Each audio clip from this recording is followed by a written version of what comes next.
What do you do when the person you are considering spending the rest of your life with has more sexual experience than you? How do you handle it when the enemy begins to attack your mind, causing you to be convinced that you will be inadequate, and you start having feelings of insecurity because you are inexperienced, and you begin to wonder whether you'll be able to successfully bring pleasure to the person that you're getting ready to marry? What do you do when your mind is being penetrated and infiltrated with all sorts of doubt and fear and worry that this person that you want to be with might just compare you to somebody from their past? What do you do if you're watching this video and you have had a sexual past and you're ashamed and you're wondering how much of that past should you share with someone else, in fear that if you truly let them in and let them see all of the different skeletons that are in your closet, they might just take one look and walk the other way? My friends, today, I've got a special guest, Richard De La Mora, who is a minister, and he married a woman who used to be in the adult entertainment industry, and he is here to share his testimony with us. Well, hey, my Beat family, Alan Parr here, and as you heard from the intro, this is gonna be an amazing conversation. I'm not gonna waste your time. I'm gonna jump right in because, hey guys, listen, it is not uncommon for two people to meet each other, fall in love, only to realize through conversation that one person either has more experience sexually, or they have similar experience levels, but they have different types of experiences. And the question is, how do you get comfortable? How do you navigate that? How do you determine how much quote unquote baggage that you are able to deal with? Do you extend grace to this particular person because you're in love? Do you worry about how their past may come back and affect your intimacy in your marriage and all of those different things? How do you navigate around those things? Is it going to cause problems for us later on in the bedroom? Like, we're going to get raw and real today. And for that reason, guys, I just want to caution you that some of the things we're going to talk about today in this conversation may not be suitable for all audiences, all right? So if you're a parent, use your discretion. But hey, guys, I am here with my new friend. His name is Richard De La Mora. I'm not gonna steal his thunder, but I actually had the privilege and the opportunity to interview his wife, Brittni De La Mora, last year on my channel. And I'm not gonna steal his thunder. Like I said, his wife was heavily involved in the adult entertainment industry. Now she's on fire for the Lord. They have a wonderful ministry together that you'll hear a little bit more about later. But with all of that being said, I couldn't think of someone better than to help us navigate this very difficult situation and delicate issue in terms of our romantic relationship. So with all that being said, Richard, hey, my friend, good to see you here, brother. I am so glad to have you on the beat. Alan, it's an honor, man. Thank you so much for having me and for having my wife and just being with you on the beat. It's a blessing.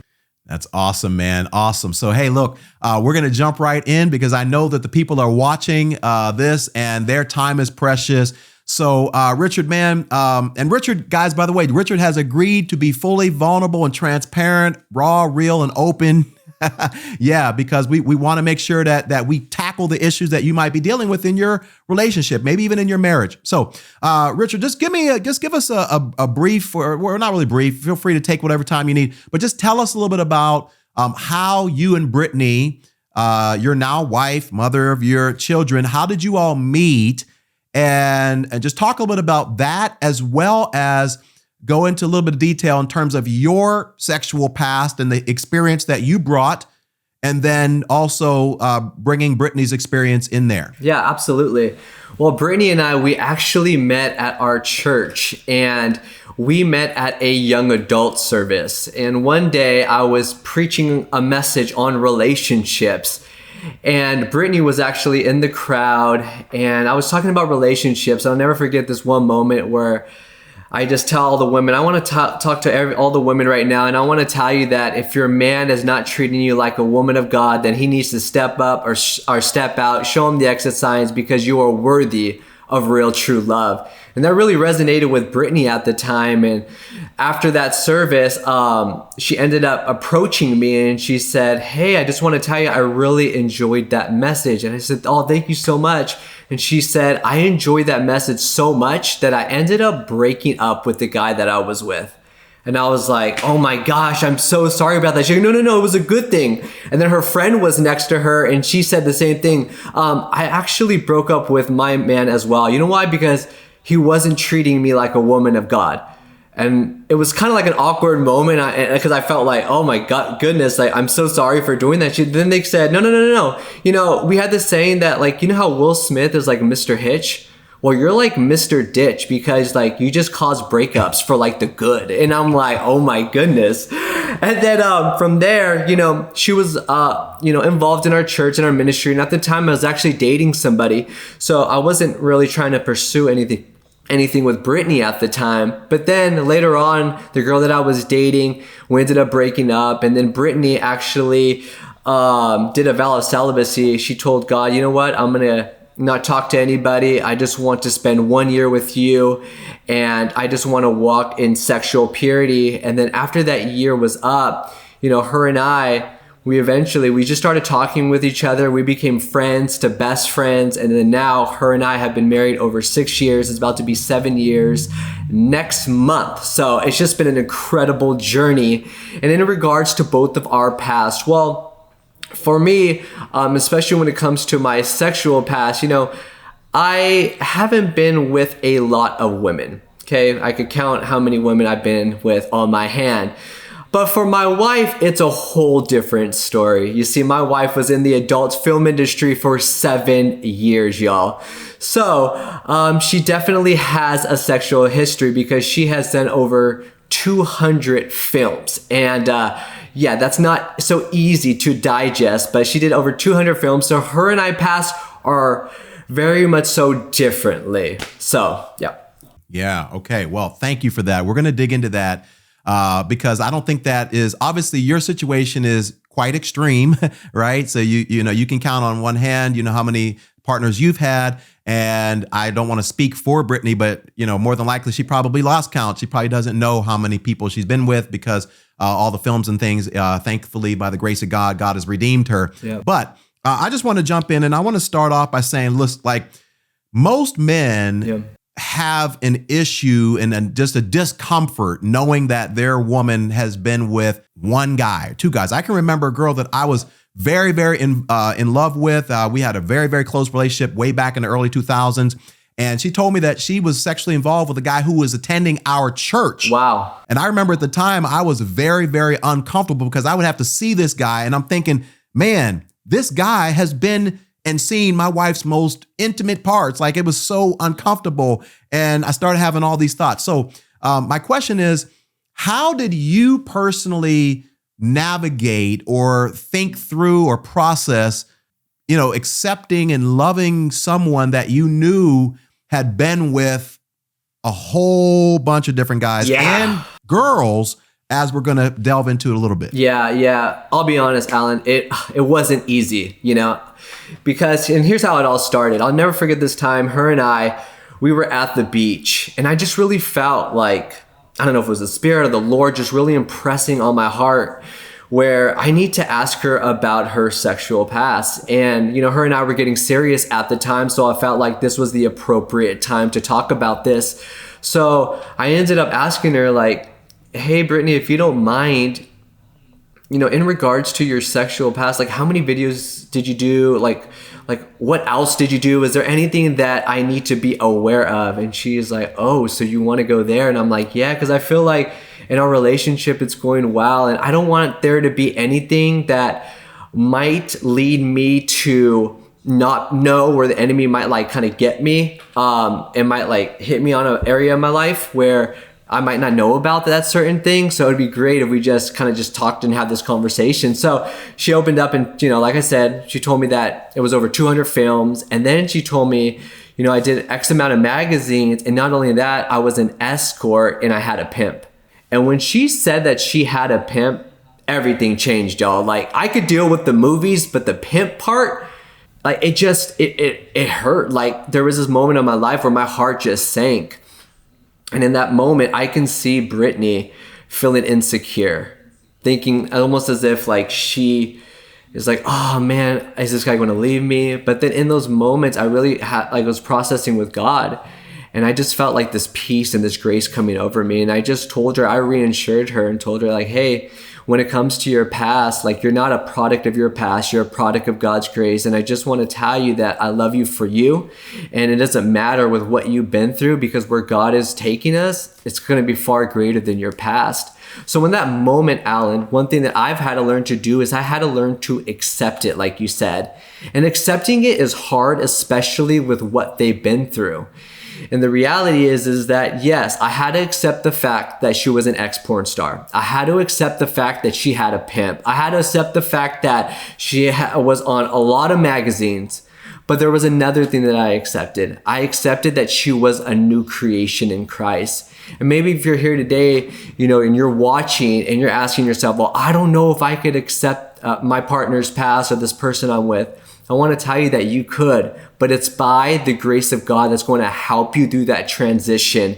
And yeah, there's going to be times where you might be insecure and you might be jealous, but I think in those times where you have those hard conversations and you learn to accept what your partner has done, things just start to go on a lot easier in your guys' life. And from there, you won't allow like the insecurities or what the enemy tries to throw at you. Because for us, Alan, it was so pivotal that we had that conversation, because later on in our relationship, you could only imagine how many people try to throw her past videos at me, how many people would say things about her. I'll never forget this one time. It's our first year us being together. She came over for Thanksgiving, and when she was at my house, I got this random notification on Facebook, and somebody, Alan, I kid you not, put this post of Brittni with another guy doing a sexual act, and he wrote, "You will be married to this whore for the rest of your life. Good luck." And it was like, are you kidding me? Like literally, once again, my heart sank. I hurried up and deleted it. I made sure that I put my Facebook on private. And there was those attacks in those times, but could I tell you, every single time they threw those attacks at me, they threw those posts at me, it didn't affect me. You know why? Because I accepted it. And you can't change what you don't accept. You can't move forward with what you don't accept. And because I accepted my wife's past, it no longer hindered our present. Man, what a blessing! What a great answer and great testimony. So that sounds great and that sounds spiritual, and it's like it's like most people are like, I know that's what I should do, right? Because that's what Christ, that's the Christ-like thing. But what I want to do now is I want to dig into a little bit about, okay, the Bible does tell us that sin does have its consequences. Yeah. It has its effects. Yep. And so we can't skirt around that and act like, well, I can do all these things and then I get into marriage and it's just like perfect, right? It's like no issues. God, Christ has redeemed us. Everything is perfect. So my question is, do you ever feel, or does the enemy ever try to attack you, or has he ever tried to attack you in this area of feeling like, or wondering if your wife might be comparing you, to other men that she has been with, or once again, in your case, which we'll talk about in just a moment, other women that she's been with? Because, that's one of the things that as men, married men, all right, we want to take pride in our ability to bring pleasure to our wife, right?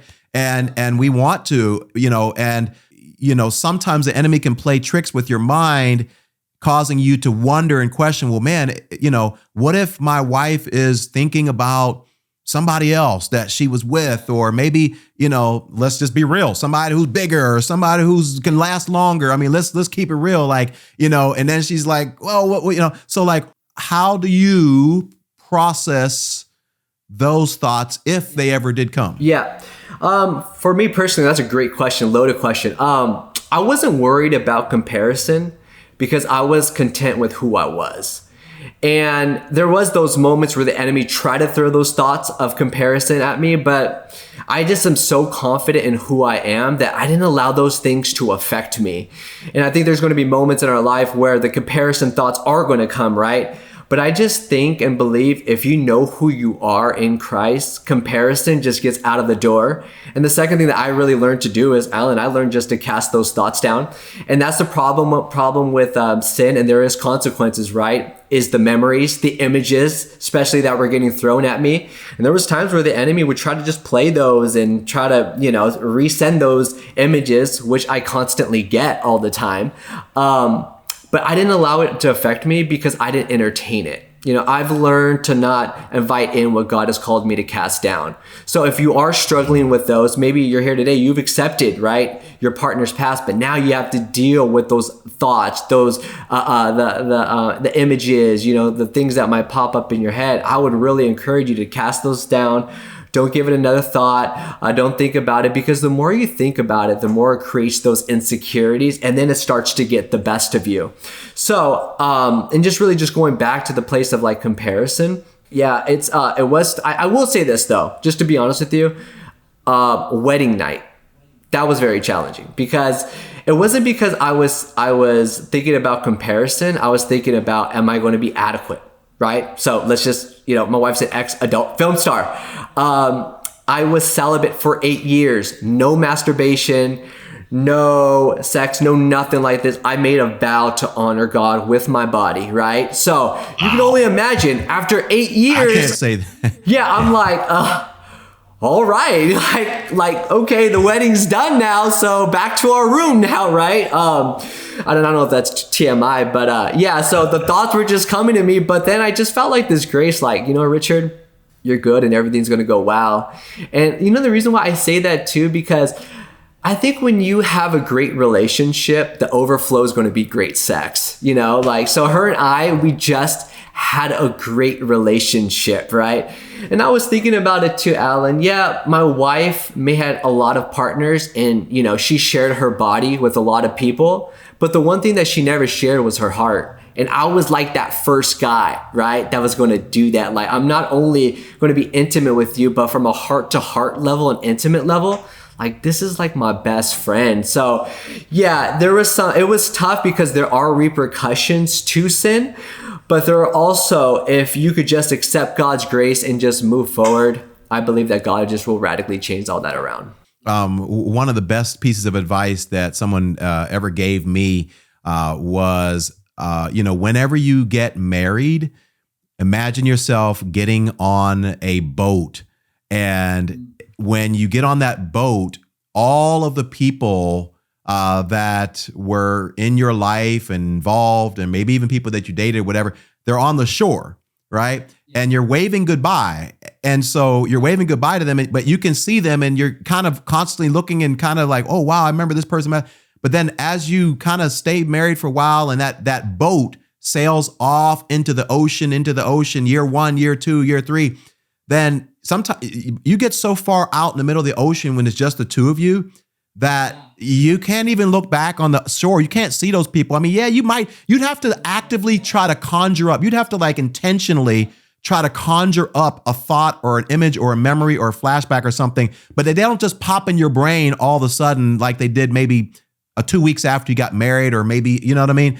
That is so true. Like, if you're worried about your partner's past, just know that, as you drift down the shore, or off the shore, that's going to become less and less, and it's really going to become more about the two of you and how you all engage each other. Exactly. You said it exactly right there. So now let's move on to something else, because I think that this is probably a lot more common than people probably would make it out to be, and that is when your partner has had different experiences, like same-sex experiences, right? And so, let's just say a guy meets a girl and she's, they fall in love, but she's had intimate relationships with another girl, or a girl meets a guy and then she's like, oh, wait, but you used to be with men, but now you say that you're delivered, you say that you don't, that God has, redeemed your life.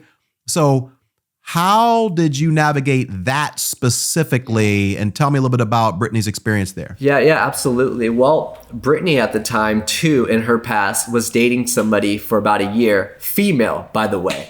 And the reality is, Alan, everyone has a past, and she has a past, but the good news is that she isn't her past. And at the time, even me and Brittni and I just talking about it, because that's something that she brought up. She said, hey, I just want to tell you that there was a time that I was dating a woman for about a year. And, we were talking about it, and I asked her the question, why'd you do it? Is it because, you're attracted to females, because you're bi at the time? And she goes, to be honest with you, I was broken. I was a broken person. And I was mad and hurt at men, so I just wanted to dive in here. I wanted to dive in with women and see how that was like, So I was exploring that. And just being able to hear that really helped me to understand her, because she says she was a broken person.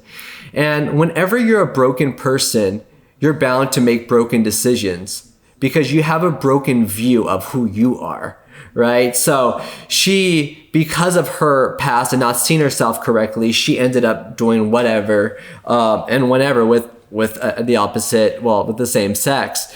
So when it came to our relationship, there was times where I was thinking like, and hopefully that's not going to be an interference, but because she was healed, because she was restored, that was just out of her mind. It wasn't even an issue or a problem with that. And you could see it with the fruit of her life. So there's going to be times where you might have to have those hard conversations with that person and talk about that. But for my case, I'm just grateful to see like the transformation and the turnaround with Brittni, and just being honest with me, because it's not an easy conversation, but just talking about the brokenness of our life and where it led to.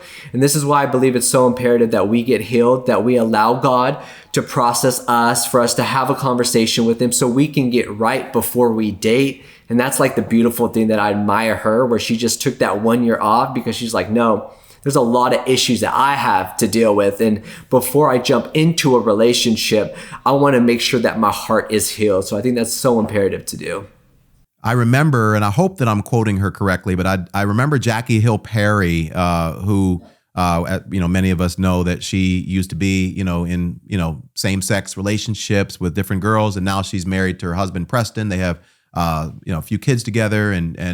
But I remember her being on a podcast, and I remember her saying that, people just assume that just because you're now a Christian, that the desires that you had in your past just go away. And she basically admitted, from what I can remember, she was like, no, they don't go away. And I think people were very surprised at that, to hear that here she is, a mother of, I think, 3-4 kids or something. And she's a ministry leader. She speaks all over the world. She's got a husband. She's married to a man. And then she kind of admitted that she still has attraction for women, So what advice would you give to somebody who, they're I don't know, maybe they're worried that they could potentially marry someone. Maybe they're not in your situation where you say your wife it's not an issue. It never really was. But what advice would you give to somebody who maybe they're worried that, the person says that they're not attracted to the same sex, but that's kind of what you're supposed to say if you're saved, and maybe they, but how do you navigate? What advice would you give to somebody who's trying to figure out, I'm worried that, man, I might not be able to physically please this person because I can only be a woman or I can only be a man, and they're interested or they're having thoughts about someone else, right? Of the same sex. I think, I just think not allowing the fear to get the best of you, because fear is always going to take you to the place of what if, what if your wife goes back to the same sex, or what if you can never amount, or, what if you're not this or big enough, or what if, right? And the reality is there's a lot of what ifs, but I would encourage you to focus in on what is. What is that, you two, you have a great relationship. What is that the person you're with, I'm hoping that you guys are honest, open, and transparent with each other.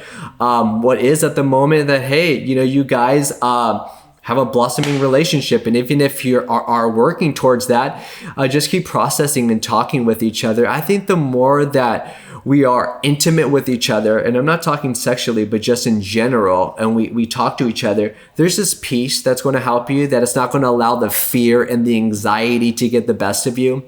And going back to those desires, I think we all have different desires, right? I have desires to want to buy something, that I shouldn't be buying, but that doesn't mean that we're going to do it. And the goal is to really manage the desires. And how do we manage the desires? Well, we don't manage the desires in our works. We manage the desires by allowing the Holy Spirit to guide us, allowing the Holy Spirit to help us in those moments, especially those weak moments, because those thoughts are going to come. Going back to those imaginations, those imaginations are going to come, and oftentimes those imaginations might try to fuel those desires. So I would really just encourage you to allow the Holy Spirit to guide you in that moment, and allow just like the peace of God to come upon your life, so you don't allow fear to get the best of you. I love what you said about guys. That's a super great nugget about, there's always what ifs, but you got to focus on what is. And that is so true. I think I heard a statistic a long time ago, like 90% of the things that we worry about never come to pass. You know what I mean? Like we drive ourselves crazy with what ifs. And then it turns out like most of the stuff that we worry about is never going to be a thing to even worry about. So we should be focusing more on what is, as opposed to what if. I'm going to take that. I'm going to write that one down. That's a good one. Thank you. That's a blessing right there. Okay, so here's my question. The Bible is very clear that there will be consequences for our sin. Yes, the Lord can redeem. Yes, the Lord can save. Yes, he can change. He can deliver. He can set us free. He can do all those things. But, the Bible does talk about that. So my question to you would be, if you mind sharing, like maybe what were some areas, if any at all, and maybe if not, that's okay, that maybe her past has impacted, your marriage. And then also if there are none, what are some other potential ways as you minister to people and try to get them to stay pure? What are some other ways that people who are considering marrying somebody with a significant past, that they need to be aware that, okay, you can forgive them, you can love them, you can be close and intimate, but these things might come up. These things, you might have to deal with this stuff in your marriage. Yeah. Oh man, there's quite a few, to be honest with you. First one I would say is stalkers, especially when it comes to our situation. I mean, Alan, there has been people who literally would come to the church that we're at looking for Brittni, and it really has affected the safety. So we would have to have people around us making sure that, they don't come and try to attack Brittni, because oftentimes when they watch these films, they think that they are intimate with that person, right? So stalkers, and we've had people, look up where we live and send packages our way. So now we have to have extreme security. Why? All because of sexual repercussions. And I know that's a little extreme because that's on our part because of what my wife was in. But a second thing that I would say is, our children. Because my wife has a lot of videos out, we're going to have to explain to our children about her past. And that's not an easy one. That's where I sit back and I think about like my two little girls, praying that, nobody gets a hold of that and saying, your wife did X, your mother did X, Y, and Z, and calling her names. And that's not easy. And that's something that at the appropriate time that Brittni and I are going to have that conversation with both of our girls, because we need to prepare them, because the reality is that might happen. So that is, that's hurting. That hurts me dearly and deeply when it comes to sexual repercussions on that end. And the third thing too is just knowing that, it's all over the internet. It's all over the web, and that one's tough. I heard somebody, come out and they messaged us and said, I saw that Brittni has a new video out. I thought she ended pornography. And my first thought was, number one, how did you know that she has a new video out? Right. Probably over there, like looking at her stuff. The second thing is that because she signed her rights, they could repackage her old videos. So they put up a lot of old videos, and that content is all over the internet. So any man, any woman could see my wife naked, and they could pop up and see all those videos. And at times that's not easy, because you have to be able to deal with that, and you have to deal with other random stuff. Since we're going here talking about sexual repercussions, I remember this, one time one of my dad's friends were like, hey, sorry, but back in the day, I kind of watched your son's wife. And that's not easy for my pops to be able to hear something like that. It's not easy for me to know friends who literally, really friends that I had, back in high school. They're like, oh my gosh, you married so-and-so? Yeah, how did you know? Well, because I used to watch her stuff, and that's also not easy.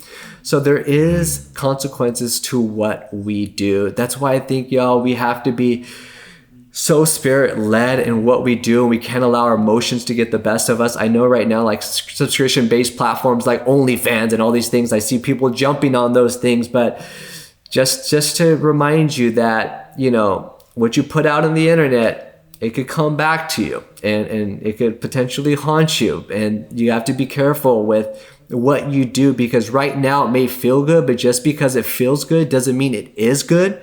And and I just think that's something that you have to be mindful of. So there is some consequences that her and I have to deal with, but I love her. She's my best friend, and we're gonna go through that fight together. So yeah, man, beautiful answer, so thorough, man, so godly. This might be a question for Brittni, but I want to throw one other one in there. In just insecurity, has that ever, because now speaking from Brittni's side of things, is there ever maybe shame or embarrassment? I know that she knows that the Lord is I know that she knows that the Lord has forgiven her and set her free and all of those things, and she's walking in her God-given purpose. But is there ever moments where maybe she is dealing with shame, or the enemy tries to attack her mind for feeling guilty about things that she's done in the past? And I would say that because, guys, that's, if you are on Richard's side, right, that might be something that every so often comes up and creeps up in your spouse. I mean, let's assume you're a man and you're marrying a woman that has a past or whatever. Yeah. You might have to deal with those bouts of shame, insecurity, especially if there was any abuse or anything like that from the past. So just maybe speak to that. Well. I think for me personally, I think I got rid of the insecurities when we opened the door to our secrets, and meaning that was like our sexual past. And I love that we talked about that, because it allowed me to be confident, because our relationship is an open book, and that wouldn't allow the enemy to throw things at me because I was already prepared for it. But in regards to Brittni, yeah, she was actually, Alan, she dealt with some shame. I remember this one time, just her going to church, she was afraid to share her testimony because she felt like, I don't want people to know, and what if they see me differently? Are they going to like me? Because remember, right, she's coming out from the world, y'all. Like, she was in that industry for 7 years, and she made a name for herself. So she just wanted to fit in, and what if people say this, and I don't know if anybody would like me. So she was dealing with that shame. And I remember this one time she was telling me, she's like, I had this conversation with God, and God started to tell me, like, Brittni, is what I did for you enough on the cross? And she said, yes. Then she said, then she felt like God was telling her, then why would you be afraid to tell your testimony? Am I not enough for you? And in that moment, she broke down in tears. I believe it was in the parking lot. And she's like, I'm not going to be ashamed and not going to be afraid. And she got up, and now, obviously Brittni speaks and talks about her testimony all over now. But there was those moments of shame and insecurity that try to come against her, especially because of what she'd done. And I think for me, for her and I just try to do my best, Alan, as a husband, just to cover her with grace, cover her with love. I know the world tries to, at times, try to condemn her. The enemy tries to condemn her. But as her husband, I try to reassure her of how much I love her, how proud I am for her. And I just feel like, as a man, like, that's my job, like, that's my duty, So I do my very best to make sure she doesn't ever feel that way, because to me, she's my best friend, she's my angel, and I love her dearly. So I do my best to try to cover her in those aspects. Okay, so I want to transition a little bit. We talked a lot about, you and Brittni. Yep. I want to transition and talk directly to our viewers about some things. Yeah. Obviously, your ministry, which we'll hear about in just a moment, you guys are really, just going hardcore about trying to help people experience freedom and things.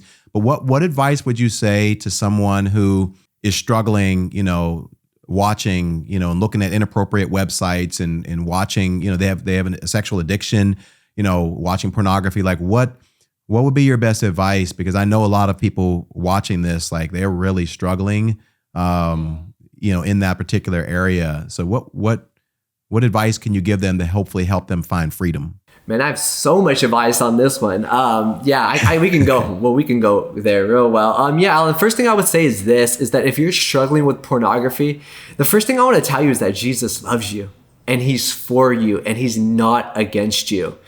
The reason why I want to say that to you is because oftentimes when we're battling with this secret sin, we end up going in secrecy. But God is so good and he loves you so much. So whatever you're struggling with, he wants you to open up to him. And in doing so, God is going to help you with the process of that. So that's the first thing that I would say. And the second thing I would tell you is to run to him. And here's the reason why. Oftentimes when we watch pornography, we are running from something. I hear, Alan, some people will say, Rich, the reason why I watch pornography is because my wife and I are not intimate with each other. Well, let's just dive in a little bit and let's ask the question. Why are you and your wife, are you and your husband not intimate with each other? Is there hurt? Is there offense? Is it because maybe we lost intimacy because we're not romantic with each other or we're not listening to each other?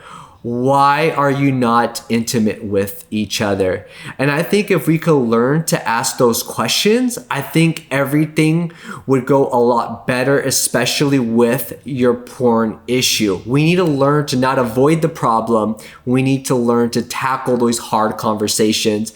And just on some practical things, if you're struggling with pornography, the first thing I would do is tell you is set some boundaries, right?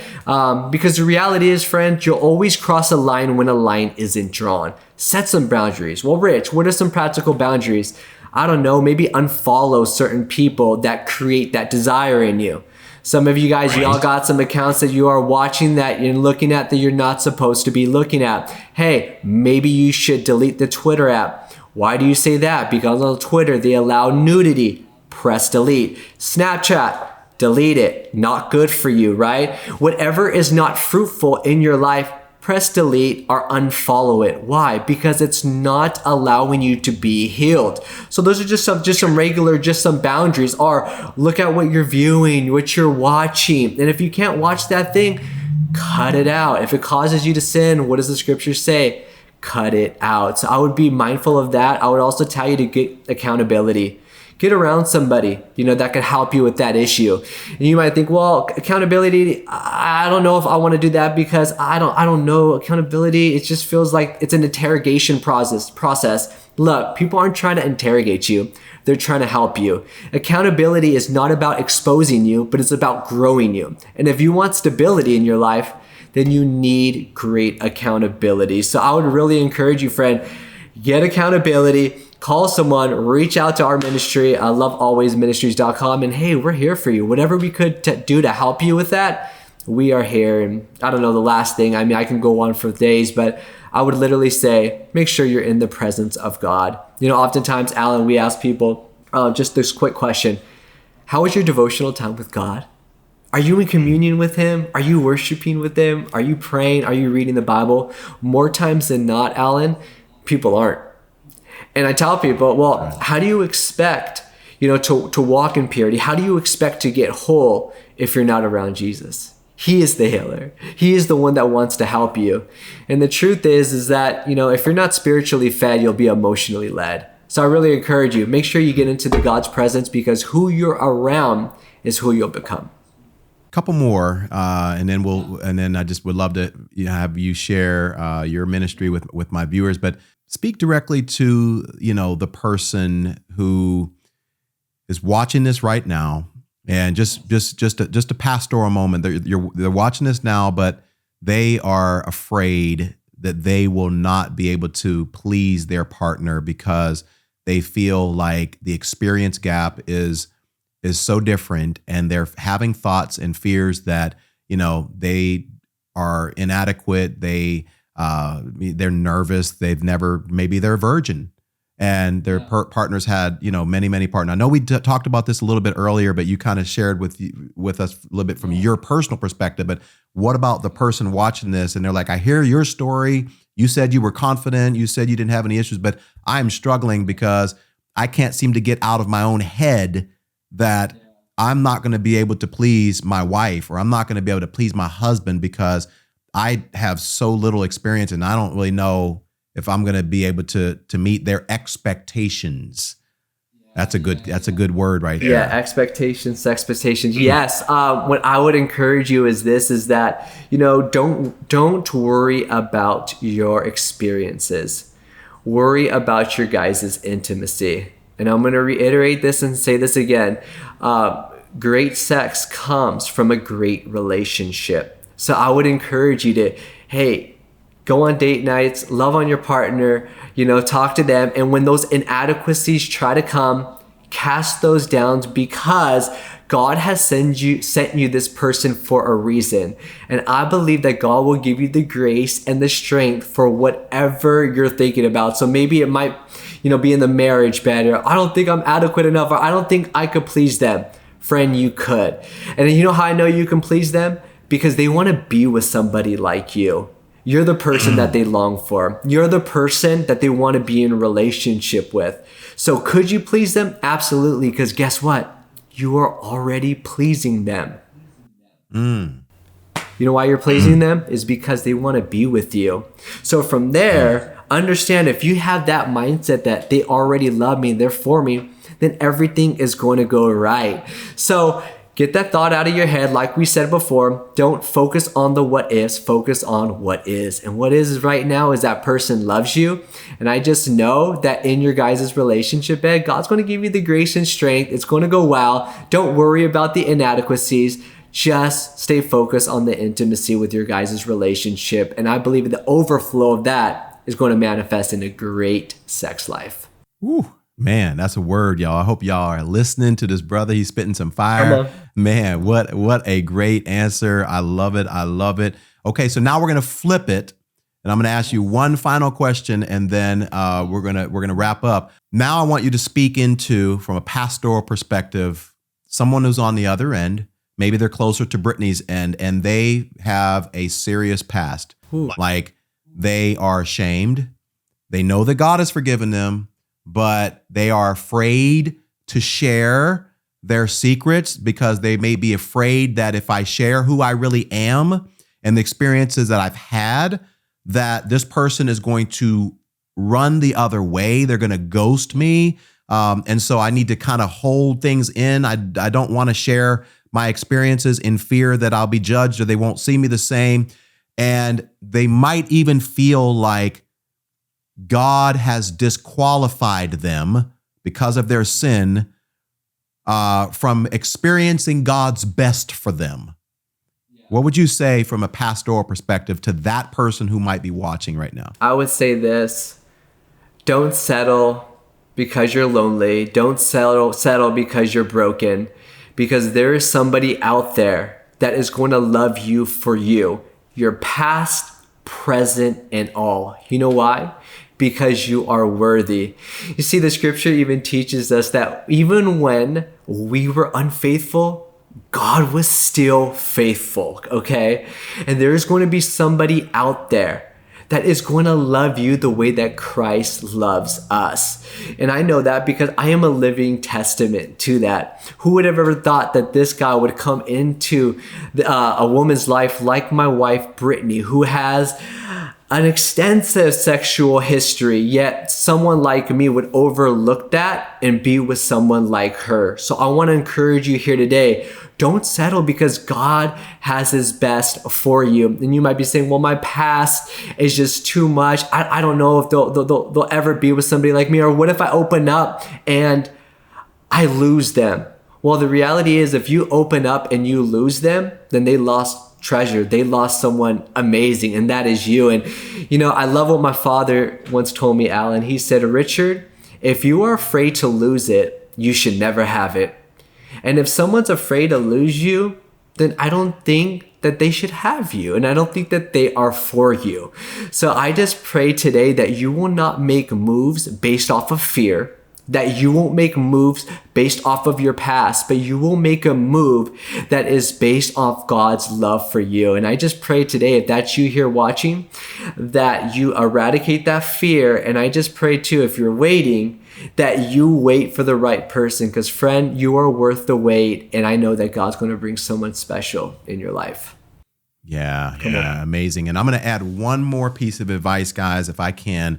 And that is, please take a step of faith and be completely honest with this person. If you feel that this is the person you want to be with, and God has brought this person into your life, and you prayed about it, and your God has given you confirmation that you want to be with this person, but you're very, very nervous about sharing your past, I really want to encourage you how important it is for you to be honest, fully transparent, and open with this person. Because if you're not, it's going to create some trust issues down the line in your relationship, which is going to erode from that intimacy that Richard was talking about, right? Because if let's say you had, I don't know, you had a certain number of partners or whatever, and you kind of dumb it down, and then, because you're afraid that if you share that, they're not going to really receive you.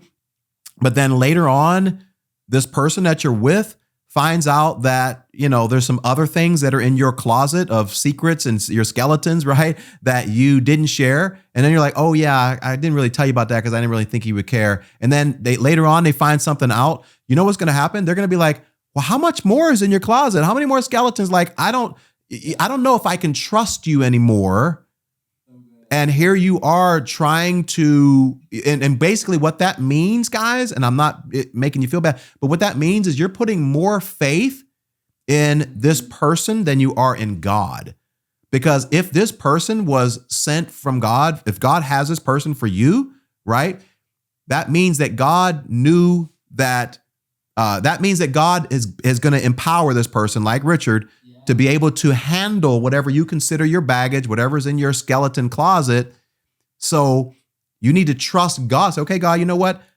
I'm going to do what I know you want me to do, which is to be honest and open. I know as a Christian, that's what I'm called to do. And then I'm going to leave the rest in your hands.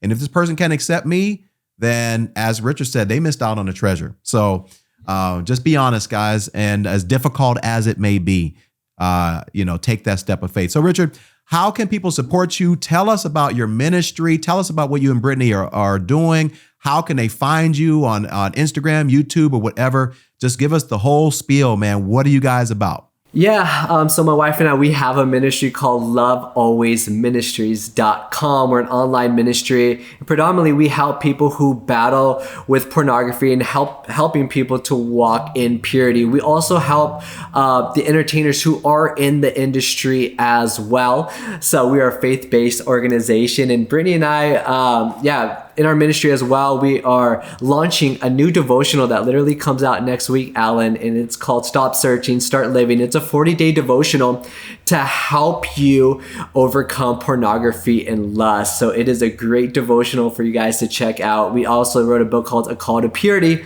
which is out now. But yeah, we're just honored to be able to speak all around the world about this topic of pornography and bring awareness to it. So yeah, that's our ministry. That's what we've been doing. And we really appreciate you guys for keeping us in our prayers as we fight this fight of pornography out here. Awesome, man. Well, hey, we're going to put links to all of your social media, all of your products, your books, and I'm definitely going to put a link down below to that 40-day devotional. I know that's going to help a lot of people.